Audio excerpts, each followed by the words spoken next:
বিবাহ বন্ধনে আবদ্ধ হলেন সঙ্গীত শিল্পী, নৃত্যশিল্পী ও উপস্থাপিকা ইয়াসমিন লাবণ্য। দীর্ঘদিনের পরিচিত ইঞ্জিনিয়ার মহি খানকে ভালোবাসা দিবসে বিয়ে করেন এই গায়িকা। জানা যায়, পারিবারিকভাবে দুই পরিবারের সদস্যদের উপস্থিতিতে কাবিন সম্পন্ন হয় লাবণ্য মহি খানের। বিয়ে প্রসঙ্গে লাবণ্য জানান, মহির সঙ্গে তার পরিচয় 10 বছরের। একসঙ্গে পথ চলতে চলতে একটা সময় এসে তাদের মধ্যে প্রেমের সম্পর্ক গড়ে ওঠে। দুই পরিবারের আলোচনা এবং পরবর্তী সময়ে পরিবারের সম্মতিতে তাদের কাবিন সম্পন্ন হয়।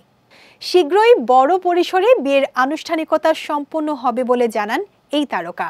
মহি খানের সঙ্গে বিয়ে হওয়া প্রসঙ্গে ইয়াসমিন লাবণ্য বলেন, নতুন এক জীবনে প্রবেশ করা হলো আমার। মহিকে পেয়ে সত্যি আমি ভীষণ খুশি।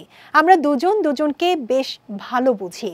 আমার বিশ্বাস আমরা সুখে দুঃখে একসঙ্গে সারাটা জীবন কাটিয়ে দিতে পারবো। ইয়াসমিন লাবণ্য একাধারে একজন নৃত্যশিল্পী, গায়িকা এবং উপস্থাপিকা।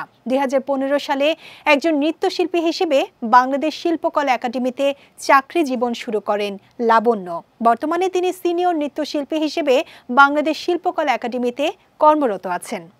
এখনকার প্রজন্মের সঙ্গীত শিল্পীদের মধ্যেও বেশ মেধাবী ইয়াসমিন লাবণ্য।